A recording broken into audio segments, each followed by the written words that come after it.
Welcome everybody. Happy to have you here after, I guess, a tough Wednesday evening over here at the GDC. So thank you for coming, and I'm happy you made it. That's already an achievement, surviving the Wednesday at GDC. So congrats to you. That's a good job. And now, there's important information for you, because there will be also a game during this event, because somebody of you will raffle out a new shiny Apple Vision Pro. So if somebody did not receive yet the ticket when they were entering the room over here, you should pick up over there. Pick it, and it doesn't fill up to 100 people until the end, we keep it for us, isn't it? Yeah. To be honest, I was hoping nobody's gonna come in, and then I take it. So. Did not happen, but yes, so that's one, and some other goodies as well. So please be active. Later on, we're gonna give you the possibility to also ask questions to our amazing panelists over here, and they might be awarded with something, right? So just keep that in mind. Now, it's a pleasure to have here so many amazing representatives of great European developers. Me, myself, let me introduce me. I'm Stanislaw Fiedor. I'm the General Manager for Europe for Wemade. And that's why I brought here to US amazing panelists. So let's start from my left, Carsten van Husen. Can you introduce yourself, Carsten, and tell a little bit about your journey in games? Yes, I mean, I do that quickly. Hi, everybody. I'm Carsten with ELLET.GAMES. That's my third thing, because it's called Web3. In Web 1, I trade sold an online games company to the leading German internet service provider. In Web 2, I had the pleasure to be 15 years CEO of a company called GameForge, in which we started free to play when most people in Europe didn't know it. I'm so happy to be here with the people of Wemade, WEMIX, because by them I copied the concept early in the 0 years, more than 20 years ago, and everybody hated it in the West. And then we built it to 500 million players, and you know what? Free-to-play doesn't suck, as most people now would typically agree. And now, of course, with Web3, I guess, hopefully it's not too homogeneous even here, because we have all that Web 2 experience in the past, and now we think that there's actually something to Web3. I do it with ELLET.GAMES, and we are doing an MMORPG called Oathbound, which is not live at this moment yet. Thank you. So happy to have here also people who remember the very, very early days of gaming. And next with us, Mattehew Buxton from... Go ahead, Mattehew. Hey, I'm Matt from Mystic Games, and a little bit about myself. I've been in the industry like 19 years now. I won't go into all of the gritty details, but I've made one of the worst PlayStation 2 games ever made. Don't play it. It's probably uncompletable. And I've done a lot of free-to-play. I worked in Miniclip, essentially doing all of that economies back in the time when Apple still loved games on phones, which they don't anymore, which is kind of funny. And yeah, I came into this Web3 world around about the worst time, so sort of at the end of 21, start of 22. And it's really fascinating to see that how much Web3 has made an impact on all of us at this place as well. Awesome, thank you, Mattehew. And we've got also Oke with us from Games. Go ahead, Oke. Hello, everyone. My name is Oke André, and I'm with Games. So my journey with gaming started with first playing StarCraft professionally when I was in the late 90s, and then worked with, fell in love with Diablo, and me and some friends were running secondary market. I think we had one of the first e-commerce websites selling D2 items on eBay.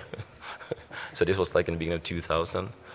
And then stumbled upon a gentleman called Lewis Castle, who was one of the Westwood studio guys that was doing June 2 and introduce like the proper RTS way back. I say proper. It was a game that I truly enjoyed.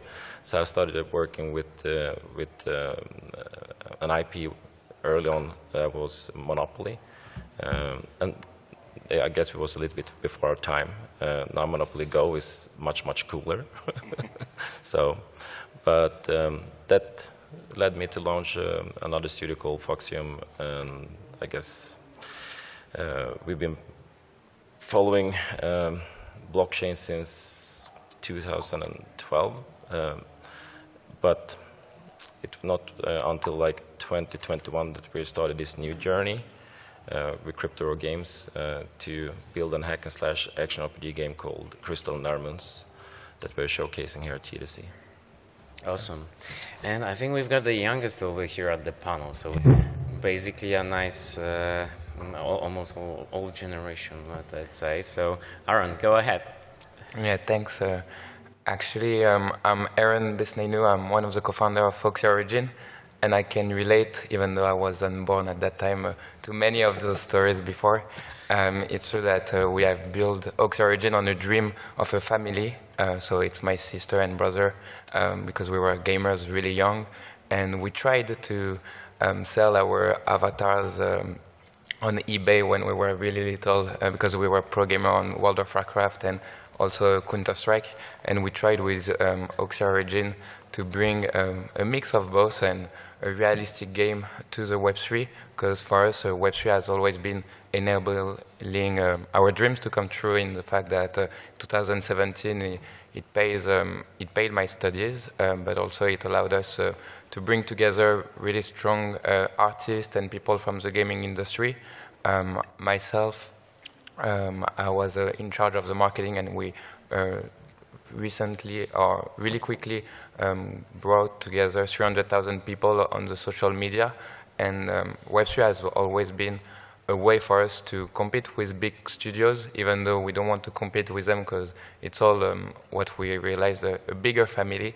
And we have had a lot of help and use of amazing people that has been with us for now more than 3 years. And yeah, I'll show you the game. We are at the BGA booth, and myself happy to answer any question on Web3 or gaming as well. So I see that definitely there are some reasons why all of you guys entered Web3. I've heard from Oke about like the marketplace. Now we hear about the community from Aaron. Can you elaborate a little bit more about it? Why Web3, right? Well, because come on, like there is still all the web regular Web 2 and etc. Maybe I also am gonna ask you guys, who from you is already doing something in Web 3? Okay, very good, a nice bunch, awesome. So what were the reasons why you guys started actually in Web 3? Maybe let's start, Carsten. Well, I mean, the obvious one is everybody talks about ownership and that the assets actually verifiably and no trust needed belong to the player, which is obviously great. And that could be extended at length, which is typically done. So, but also I would say, let's be frank. Investors are jumping the bandwagon on trends. And this, I shouldn't start the panel with that, but it's a matter of fact, our games must be fun. If they are not fun, we will die. And you always need to package them in the most modern business model to be sexy for investors. So that's the critical second reason, to be very honest. Sorry to start it like that. No, I wanted to say it's not the reason we got in. It's not entirely the reason we got in. It was basically rage. I was so angry at seeing, I've been working for so many years in mobile gaming, and I was so angry at seeing Axie's numbers, 90% day 30 retention. And I looked at the game, and I hated it with a fiery passion. But I would never fade them now, because what they've done and what they've built. And for me, at the time, I just didn't understand this whole sort of Kickstarter mentality where you build the community out first around something that doesn't exist. Because I'm just about getting something small and iterating it. I'm from the like break it, move fast kind of era. So for me, Web3 was something that I thought was being done badly, and we could do it better with more fun games. And I wanted to be able to use this, and we're really bad at selling Web3. So the principle I have, or I wanted, is if you want to introduce like a new drink, you turn up on a hot day with a thing full of ice and you give it away for free. And I just feel like in Web3, we've turned up on a rainy day, we give you a bottle and say, stand in the rain. So this is what I wanted to do. I wanted to be part of Web3 because it's amazing. We're still researching random interesting things on the blockchain. It's like created by a mystery person. It's so cool. Like, it's genuinely actually cool. And we managed to make it really not fun. And then Ubisoft talked about it, and then now everyone hates us. But yeah, so we got into Web3 based on that. But it is so fun. And if you're not in Web3, it's not just inevitable, it's unstoppable. We're coming for your games. So that sounds like the future.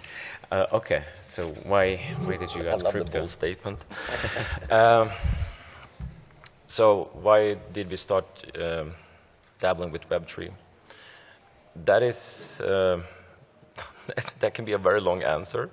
I'm going to try to keep it short, but in 2013, one of my friends that we started this secondary market with Diablo, this company we had, he had founded, together with two other guys, a studio in Oakland called Grinding Gear Games, and they launched a game called Path of Exile.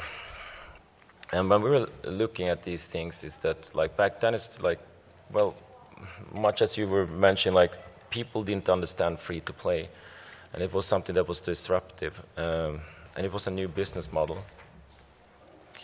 And we looked at Web3 in kind of like the same way, that this could probably disrupt the market if done properly.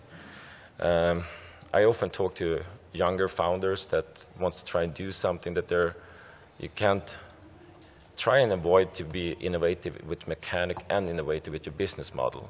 Choose one of them. It's risky enough to do one of them. And when we looked at this, it was basically, okay, there is something called NFTs, and when it comes to ownership. We already knew that the trading was happening. We were running that market. We helped building that market. We saw a game that we're producing to that market in Path of Exile. So for us, it was, how can we do something that would create better player alignment with this technology? Is that possible? And is it something that can remove friction between individuals that want to trade between each other? Because normally, if you're trading items, you go into a middleman. That is very, very clunky, and we've seen that. And if you ask 100 players that's been trading on the secondary market, it's not endorsed, and they're getting scammed. And that's where we're like, okay, we can probably extend the economy in a barter economy from a game to the secondary market, remove the friction, and increase wealth progression feeling in a game. That was the thesis. That is what we started out when we started building our action RPG game. That is driven by an item system in its core, and I think that is why we started looking at Web3, not because the token hype and everything you've been reading in media, like we literally don't care if Bitcoin goes up or down. That's not why. We're using predominantly looking at the technology, if it can create better player alignment and stronger play experience in terms of wealth progression.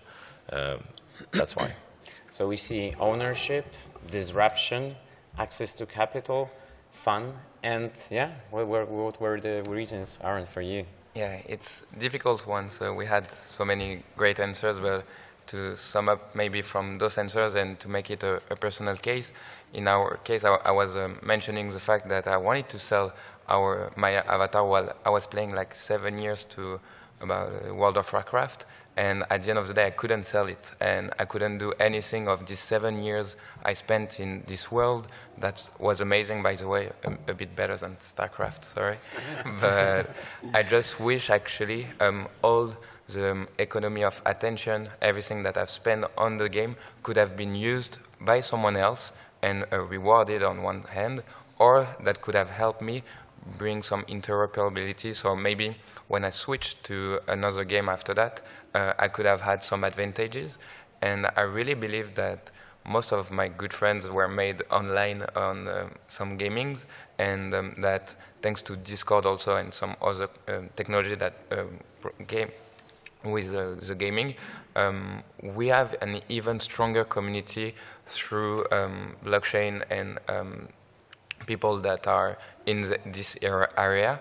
And if you accumulate those power of the technology behind, so having the DAO that allow you to vote all together and give power to the gamers, because at the end of the day, it's all about how you give as much power as possible to the gamers by letting them owning the assets, vote for the future of the game without giving them too much permission also, because it's like Ford saying that the cars should have been 200 horses if you have asked people what they wanted back in the day.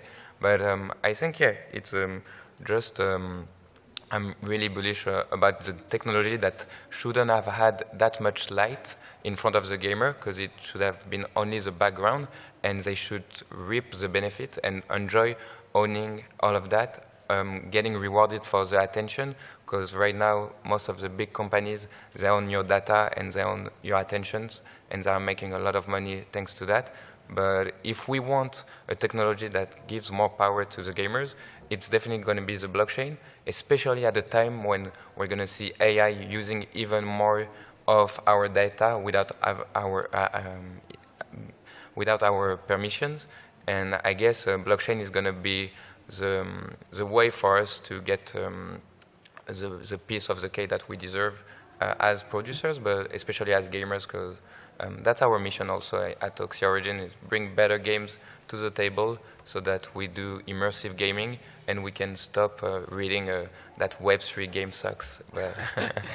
Yeah, let's hope we're gonna change it. That has been the common theme for all of us, right? That we think there should be actually better gameplay possible. Yeah. And that's what Web3 also, I think, enables. Now the question is like, because there are so many chains currently, so many ecosystems on the market, and I wanted to ask you, like, why have you decided to work with Wemade and WEMIX? And just a question, who from you knows actually what Wemade is? Okay, 1, 2, 3. WEMIX? Okay, not too many. So maybe I'm just going to give you like a quick background. Or I guess, Carsten, you know so much about Wemade, even though... Yes, you know, I'm so gray-haired and stuff. I knew them before they were founded, because everybody can read Wikipedia. Wemade is in origin because the Chinese stole the game, and then they needed to claim early in the 0 years that we made the actual game. And I was in contact with their publisher and stuff and all that crazy shit. And because I have, as I said before, simply been importing for the Western markets these Korean games. I have been just servicing their games for a few decades. So for me, it's very clear that they understand exactly what I do like. And I predominantly do these MMORPGs, and I'm developing one with that Oathbound at the moment. And they have, of course, made that transition again. It's a bit funny that they are always advancing topics here in Web3, and then in their home market, which was otherwise huge, it is forbidden. So, which is obviously not bad, because then they have 1,000 or so people in Singapore. Yeah, so totally it's like almost 2,000 people in the group. Which are taking care of Web3 it's only. Like 600 people who are focused just on Web3. I mean, I don't want to talk too much here, but listen, how many projects in blockchain gaming have 600 people dedicated, salaried forces, full-time, not all sorts of GMs or people in the community working on the blockchain gaming topic exclusively? That's why their tech is not bad, and they do know these sorts of games that I have been liking anyhow. That's definitely a lot, like over 24 years of experience of Wemade as a game developer, and then for last 4 years building the WEMIX ecosystem. So Mattehew, why? I think one of the things that I would like to say is that just talking with the team and the openness and how much everyone loves what they do.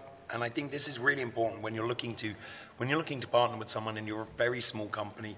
You don't get many choices. You don't, like, if you want your company to be functional and not just some fluff to pump up in front of a VC, you need to pick people who you think, I can rely on these people, I can work with these people, and they further what we want to do. And we want to bring all of our games to the world. And they're already doing so much. And it's just amazing to see what a lavish sponsorship and all of the cool things that we've got from that. Like watching Web2 gamers go under, like, game is life. It's just amazing. And I think it's a combination of a team, it's a combination of the reliability and knowing that you're going to get what you're there for, and it's just trust. You can just let it happen because you know that it's going to work. And so, yeah, that's part of it, because when you're a small team and you don't have many shots on goal, it's always better to pick someone. It's not just like, we'll pick the biggest or the best or whatever. It's because usually you can't afford it. So let's pick someone we can work with. And that's kind of why we're with them. Great to hear that. Okay. So, why we decided to work with Wemade, I think that looking at my conversations with my developers in my studios, let's be honest, WEMIX is not the oldest chain out there. There's still a lot to be done. So when you're comparing something pros and cons, there are chains that are further ahead. But for us, the thing that was important was the vision. Do they share the same vision how games should look like and how they should work? The answer was yes. And we did a heavy due diligence on all chains, and it basically come down to very much what you were pointing out. It's the relationship with the company, and that you can work with them in building that vision. And I think another thing that we clearly see is also the size, and that comes in terms of developers on Wemade side. So even if it's a young chain, we see a very high velocity output of things that are being developed. So we feel quite confident that when time comes for us to launch our game, they have solved a lot of these things that we envision that needs to be solved in terms of user friction, the journey of a player, basically all of this technology stuff that we're talking about, and a gamer shouldn't ever have to think about. It's something in the background. And that is why we chose to partner up with Wemade. Awesome. All right. For Oxia, why? Yeah, I think it really goes in the flow of what we started about, of how do you navigate in a new world in a way that there were scams, there were people that have bad intention, or they have also so many ways to brings value to the gamers. But the best way also to always do anything is by not only being humble, but also surrounded by the best. And as a game, we always aim at be surrounded by big names, because we know that it brings not only credibility, but at the end of the day, the result and the competencies of such a big company definitely comes with a lot of advantages. And I believe as we have explored the blockchain in the past 5 years and in the gaming for the past 3 years, without much help from the big ones, because as soon as they were coming in the industry, they would get so much backlash from the gamers. Right now, it's so great to see so people with a lot of experiences and a lot of value added from the Web 2 getting in Web 3 and allowing all their big resources, because WEMIX has such a great listing valuation and a big presence historically as Carsten can talk about back in the day. But myself, I think we got so much value by being incubated by Ubisoft 2 years ago, and by being next to some big names, that when we see the work that WEMIX and can do for the ecosystem and for us, we are really not hesitating at all to put that in perspective and to strongly advise newcomers to start with them in a way that it's going to have a road already well made, and it's going to be much easier to go throughout the ecosystem and the way to succeed in Web3. Yeah. Totally. Stan, can I add something? I just came to think about something Yes. that I think is very important for the audience. If there are developers out there thinking about choosing chains, there's something called regulatory aspects in each jurisdiction. One thing that we take pride in my company is that we are working with the financial authority of Sweden. We're talking to the tax authority. We're working with PricewaterhouseCoopers. We're making everything very transparent as a company that would basically make it ready for an IPO. I'm not saying we're going to do that. But the point is, you have to have that mindset, in my opinion, when you're looking at this landscape. And working with a chain that is also connected to a public listed company, that has a value, because it also means that you don't, you're basically in this industry, it's dangerous if you're just doing something like winging it from a Wild West scenario when it comes to these aspects. So I think these things needs also to be highlighted way more in our industry with working with this technology. And that is also one of the reasons, I believe, why we see this joint vision with Wemade, that we are thinking about this regulatory landscape as well. And there's not very many chains out there that can actually say that they are a public listed company. So that is worth to consider as well. That's true, and I think that will be especially very important with the maturing of the Web3 space, which right now it's still like in the baby steps, kind of. So I mean, at any blockchain conference, they would shoot us off the stage here, right? Because we are all fully doxed. We're not sexy. We're not projects. You at least said DAO. Otherwise, we're talking about companies, salaried employees, all of this boring old shit. But yes, we are Europeans. We go into effing jail if we don't get our accounting correct. So we just do it that way. And I guess here at GDC, that's probably the majority opinion.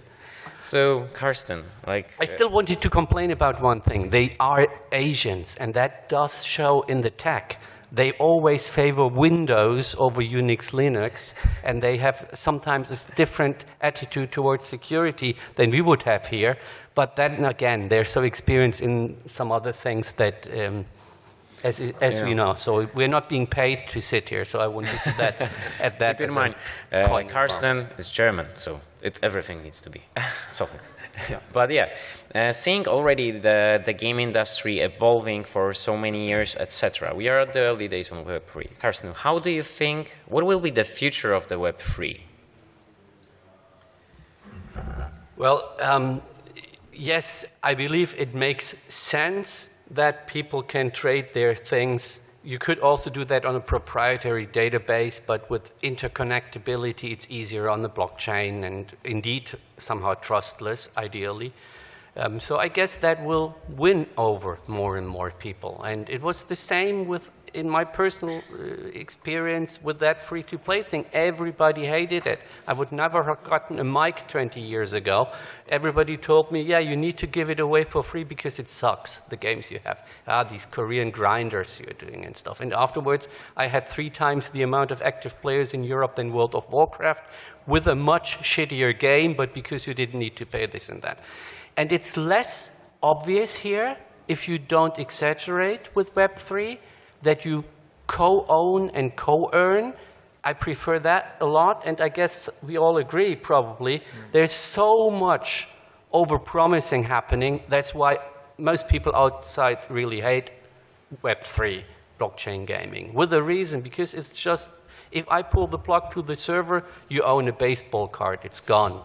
Of course, we also earn, but this co-earn, I really mean it. For me, it will be very good that people, players, will also own their share, not only in the digital items and NFTs, but also in the publishing label, my ELLET.GAMES. That's really, I didn't want to start with this overarching because it's so far out. But yes, after Gary Gensler being gone, I will have a token after a game is making revenue, and then I want to share the revenue with the people participating in that publishing label. Of course, that's cool as a gamer if you co-own. So I believe it will be coming again, and it will take its time.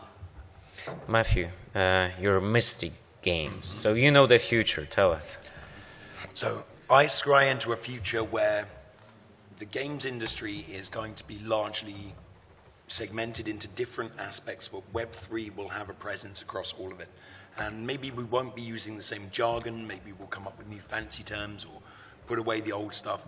It's going to essentially be like people arguing over whether we should have Amazon Web Services or we should use something like that. A lot of it will go in the back because it needs to. Some of it will go to the front, and there will be different interesting splinters of things. People who are actually attracted to Web3 for the Web3 side of it, people who are putting it as the underlying functionality in games. But one thing I would say about the games industry is we get this a lot in Web3. Like if you go up to sort of a player of a Web2 game and they say, why would you put anything in-game for free or make something that gives people money? Like, why wouldn't you just sell it? Like, there's got to be a catch. There's got to be a trick. They really think that if there's no reason for a company to ever be generous, there's absolutely no reason for a company to ever improve experience for a player unless there's an instant payback. One thing I would say is if you look at the games industry as a whole, every time we have been more generous, we've got more players, we've earned more money, we've changed it into the biggest industry, bigger than film, bigger than everything. And if you were to sort of be there in Japan very, very long ago and you were in an arcade company and say, hey, what about we make a machine that we sell at a loss that you can play everyone's games on? They would have thrown you out the window, or at least window seated you. But that was the console, and that was more generous than an arcade. Then if you look at like World of Warcraft, games that you could actually play and then just stop paying at any time, that was more generous. Then if you look at the free-to-play in mobile and free-to-play in general, where you can have a full game, you can have full 24 hours support, you can have all of these things without paying a penny. And most of these competitive free-to-play games, you are never even meeting another person who's paid. Like, you'll never even fight them. And people still complain about that. But that generosity where 99% of people don't pay has made us so much more. And this is the final incarnation of this. We're not paying people to play, and we've been so bad, or the early adopters or early creators have been so bad at making this whole games as a job thing, or your extrinsic and intrinsic motivations will drop away as soon as you're getting money for it. You're not getting money for it. You're playing a game that you love, and you're being finally able to take your in-app currencies from one thing to another. You're finally able to say, hey, I want to go into this other game and take a look, and you can. So the future is definitely going to be everyone's going to own their own stuff. And with that passion, I truly believe that. Okay. Future of Web3, that we stop talking about Web3. And in the sense that now we're front-loading the communication about there's a Web3 game. And we're talking about the monetization model inside that game. That is very unsexy for any player. Like, that has, I believe in the future, that is not going to be even to be discussed. And it's just focusing, it's a part of a tech stack that's being used for building a game. And I see that in the future, this tech can create better player alignment. I've discussed that earlier within the community that we have. And what I mean with that is, if you think about it, DLC, premium games, and free-to-plays, like all of these games, can be heavily over-monetized, and they're also being disliked in the industry. I'm not going to single out any games, but if you look at this in the market, there's those that have heavily failed because of that, and literally they're pissing off players. So the way that we see it is that, well, if we can create items inside the game that truly has a purpose inside this game, and since I'm an action RPG nerd, I'm thinking about there's an item for my build, I'm playing a character, it's something that is needed late game.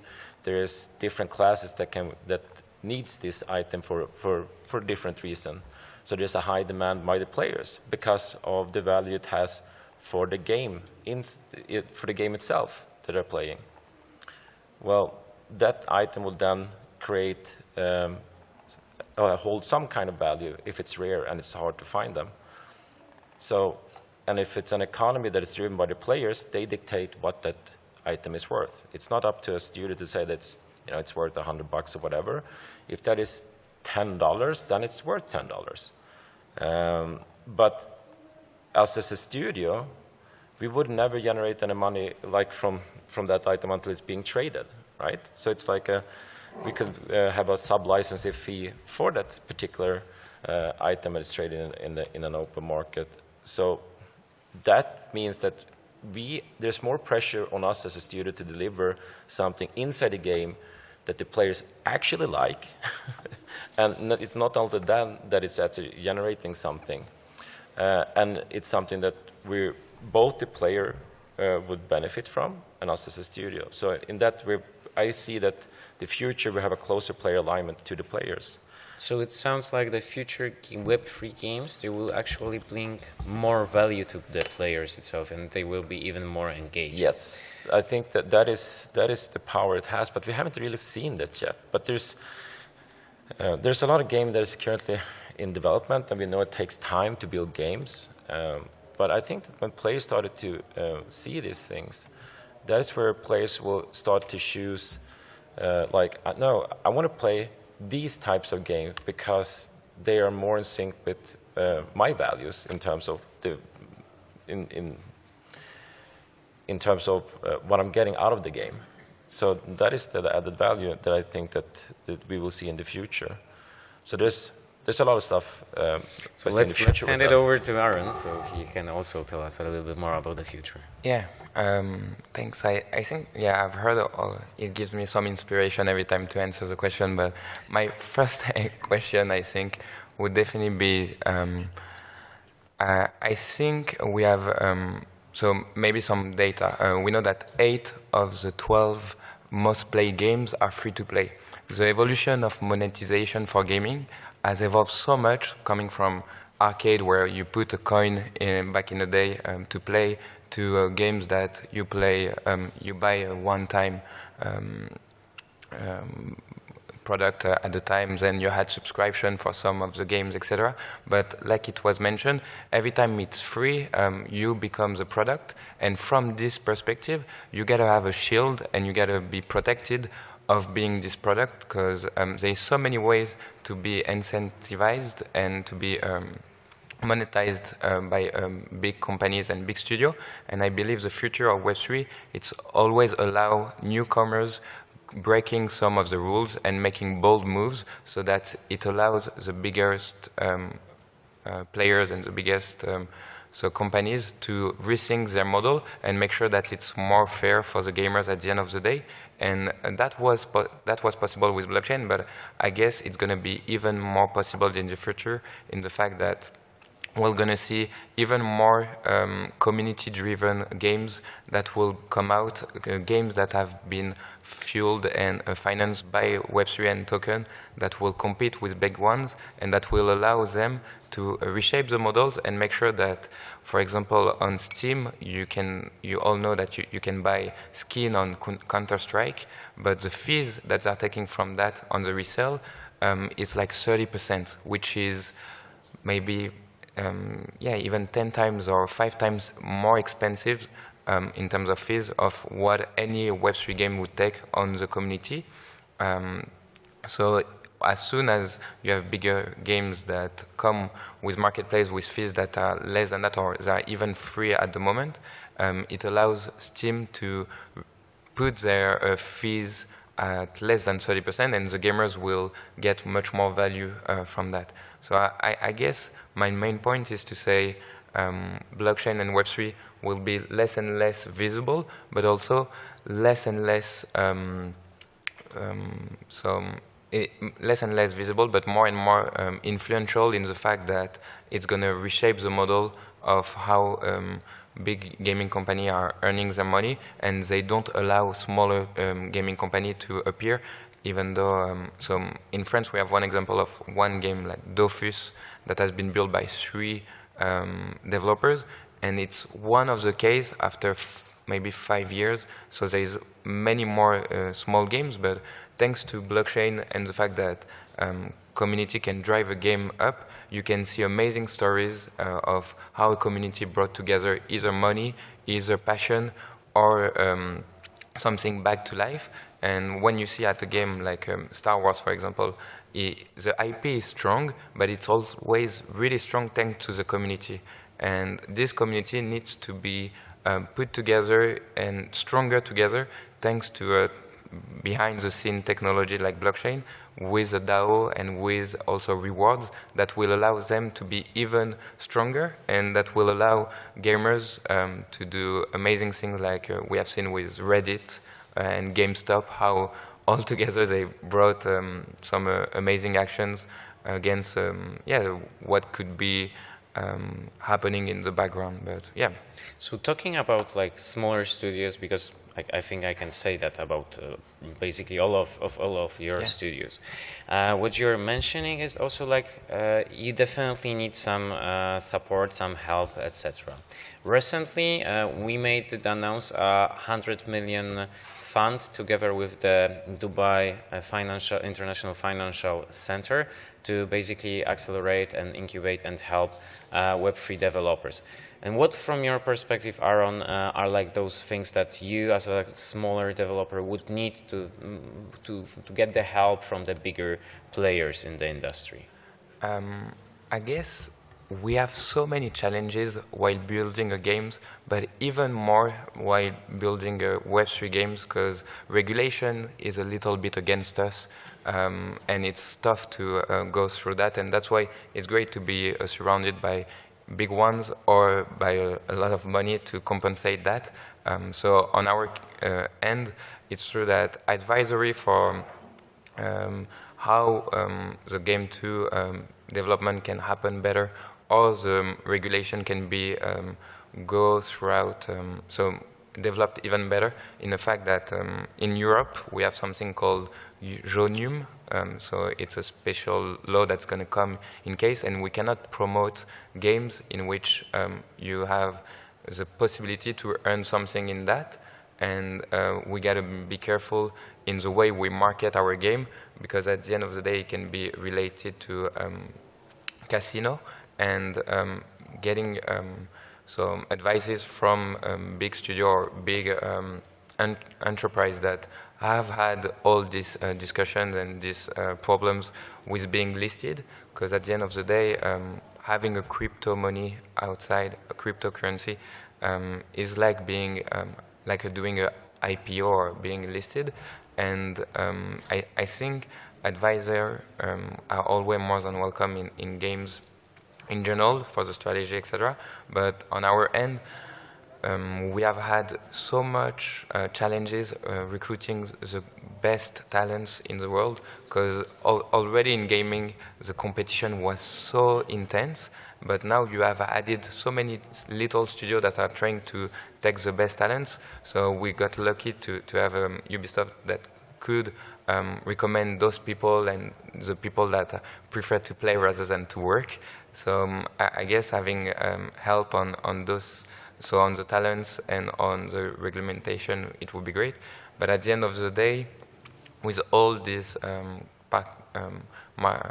competition happening, marketing is always welcome and is always important, because we have seen how much acquiring a user can be expensive, and it depends on what type of game, if it's mobile, PC, etc. But getting data and help from the biggest one for marketing, it's always best, especially when we see that like running an ad has increased by 200% in terms of cost because there is so much competition, and it brings, like, as soon as there is more value to be made, for sure it's more competitive and more difficult to get the different gamers. So I guess, yeah, it's a mix of all of those. Okay, okay, but guys, if we can do it in a minute, because are there any questions in the audience? What's about that 100 million? Which strings attached? Who gets there? Do I need to be Arab? Do I need to relocate my company? Tell us, Stan. Sure. So basically, it would be more to actually have some operations over there within Dubai, of course. And it's like the lottery for the Vision Pro. One gets it all, or how are the ticket sizes? Oh, no, so I think the details there is still going to be in the works because we are just finishing like our offices over there. So I think the official opening should be on the 10th of April, and then all of the details will be also coming. But I think, you know, Web3 is more about building the community, and it's not about that you get all of the 100 million, sorry. No. 25, I mean, we can share with it. It's not so many, so we just keep it in the room, okay? Guys, any questions? Do we have any questions? How many questions we have? I see one. Okay, so I think we can do one more thing. Would you guys also add something more about the needs in terms of developers that you would be looking for partners like Wemade? You mean developers, or like the question on the fund? Because the one thing that I would add is that everyone says like good games take time and all of these things. It's really about time and patience. There is the problem with Web3 has often been the impatience of the people who want to put the money up, the expectation of instant results, the expectation of instant return on money before you have return of value to customers. And I think one of the things that a big fund like this does is it gives you that time to do it right, because doing it wrong ends up far more expensive. And then also negatively influences the industry, as we have seen it with what was happening before the crypto winter. So let's go ahead with the question. Please, if you can stand up, come over to the mic so everybody can hear you. Are we good with the mic? One more time. Check, check. Yes, hello. Don't be shy. There you go. All right. Thank you guys for sharing the insights. One of the common themes that you mentioned is that Web3 would empower users and players, and you give them ownership and so on. But at the same time, as developers of games, and I want to hear from all of you on your experience building games, when you open up to give, like to empower users, you also give up power. You need to, deal with chains, whether it is Wemade or other chains. You also, if you have a token, you are going to be listing and you're going to be relying on exchanges. In the game items, you may be having whales that are going to be like manipulating prices in certain ways. So I wonder how you guys as developers would mitigate all those risks for the games that you're building, and how you're counterfighting all those external forces that may be pushing the game in certain directions. All good. I mean, maybe I'll start with this because probably we're one of the weirder and simpler ones. We essentially don't care. Like for our game, we give it away for free because we believe in it. Like the reason there's so many scammers for Web3 and crypto is because there's demand for it. If there was no demand, there would be no scammers. For us, whether the item price is this or that, it shouldn't affect our game. And the item price should be based on the game design. So we just want to make really good game design things that actually work. And yes, like we would be relying on a market maker and a token and this and that. It's the same as relying on the Amazon Web Services to not go down. I mean, it is tech decisions, and you nail yourself in a way. I mean, like, you use Unity or Unreal or something else, and you use an OS on which if you have a PC, you have a choice and stuff. So, yes, you limit yourself. I guess all of us here, we are very traditional gaming dudes, so we don't think too much in interoperability and to the moon and all the rest of it. Yes, you are stuck with what it is, and me personally, I also do not want my assets to appear in any other person's game, because, I mean, they can potentially take it, but it will be shitty, because it's this drawn-together thing. We tell interactive stories with a reason, and these metaverses in which everybody is putting in everything, well, yeah, they can do that, but for me, it's interactive chat rooms like we had Second Life 20 years ago. It's not a game. Fortnite would beg to differ. Yeah, but I mean, user-generated content, we all know time to penis, right? So yes, we reserve the right to game design. Any other questions that arise? If not, then actually I do have a question, and also to everybody over here. Have you guys heard about night crows? Okay, we've got ones, and okay. If not, then I definitely recommend you to check it out, because that's a new game from Wemade that was launched basically last Tuesday. And from what I've heard, within 3 days, it has made like over 10 million USD. And that's basically like a game where you have a AAA MMORPG on mobile, and with the Web3 component. But actually, it's only available at some level. But with that game, there were also some new strategies coming in. Like, for example, the special streamer support program. So a new initiative in terms of approach to marketing in the Web3 space. How about this aspect? Like, how important for you is that you can make new ways of marketing your games in Web3? Yeah. Aaron? Yeah. So it's really interesting for the marketing aspect, how, because you're really dependent on your community and how it's going to engage, all the different ways of involving marketing evolve so much that I always tell my team, you have to learn and unlearn many times, because the tools are changing, the audiences. For Web3, it's mostly on Twitter, but 2 years ago it was on Instagram. For gaming, it's more on Discord and the forums, like I mentioned, Reddit. And it's really hard to first localize where are your gamers, and especially since something you gotta realize in Web3 gaming is you have two types of persona. You have the gamers that are here for the gameplay and are gonna be good at your game, and you have the ones that are probably either smarter or either more lazy in the fact that they're gonna pay to make sure that they are investors. And those ones and those two are definitely completely different. And as soon as you identified where they were staying, then you can make sure that you can retain them on those platforms, and you can get even more people from those community.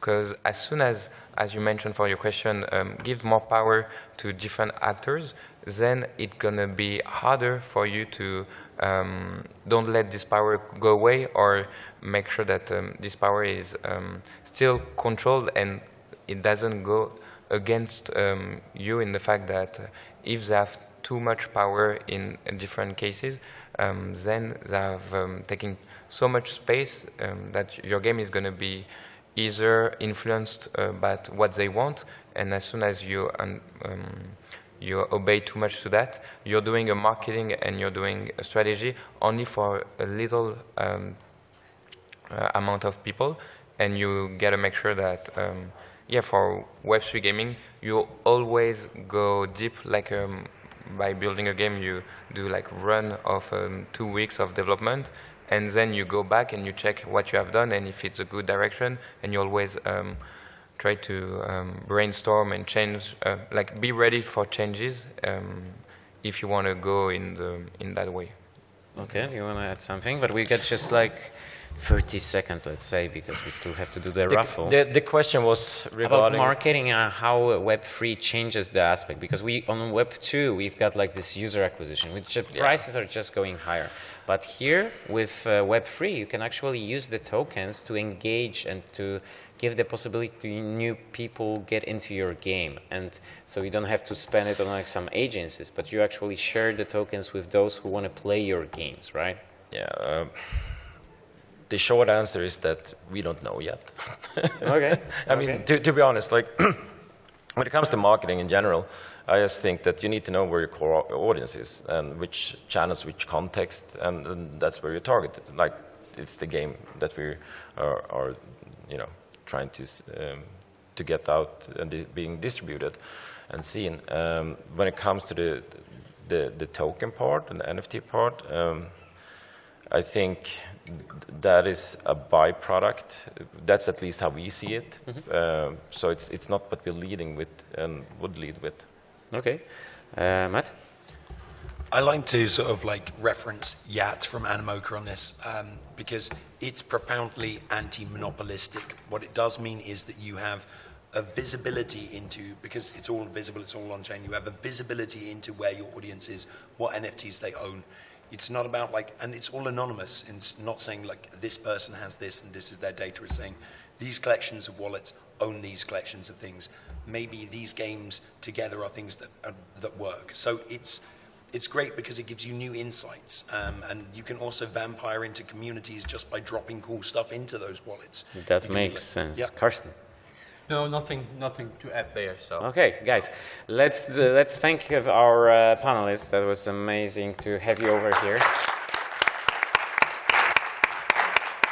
And now I need to pick from the raffle, so somebody can get maybe new vision. If I stand sorry to interrupt, I would suggest that Scandinavian guy, although they joined NATO recently, maybe is mixing through once, and then to really make it very sexy, the French guy is putting it out. So I need basically He's two grabbing tickets. it down inside. Okay, thank you very much. Okay. I need two tickets out of this. Take out the two tickets, yes. And I won't tell you yet who did won what. I told you that if you're going to be active, ask questions, you will have a chance. So you will have a chance, actually. Please stand up. And then the numbers are... Okay. It's 600. Okay. Okay. And 440. Okay. Okay. So now, guys, I need one more ticket then. What's this? Free, free, free. That's a cool number. 333. Anybody? Anybody? Okay, guys. So, do you know the game called Rock, Paper, Scissors? Okay, I need you three over here, close to the mic. This is going to be good. And you know, we are in games, right? So it won't be easy. The one person who's going to win it gets the Apple Vision Pro. No way. Okay, so clarification, because Yes. rock, paper, scissors differs culturally where you are. Yeah. So it's not just, you're going to do 1, 2, 3, go. Yes. 1, 2, 3, And go. there are these three things only, right? So. Yes. Okay. 1, 2, 3, go. Okay. So so we have a winner. Woo! Yeah. Choose So rock. Apple Good. Vision Pro over there. Okay. Please come over. I'm a rock star. Or maybe I come down low. She's like, Yeah, thanks, Stan. And you get Quite you a get prize, your I must goodies. say. You guys get that your goodies. So we didn't say that, everybody knows that. Wemade is the big group of companies, and WEMIX is their Web3 thingy, of course. Thanks a lot, guys. I guess all of us, we will still be here a few minutes if ever someone wants to invest into our companies, buy us, publish us, bring us to national TV or things like that. I'm happy to set one person in Dubai to just enjoy the life there. And yeah, we can do that. To hire someone? Yeah, just one person in Dubai and then have like the devs in Turkey and then it's good. it's going to work.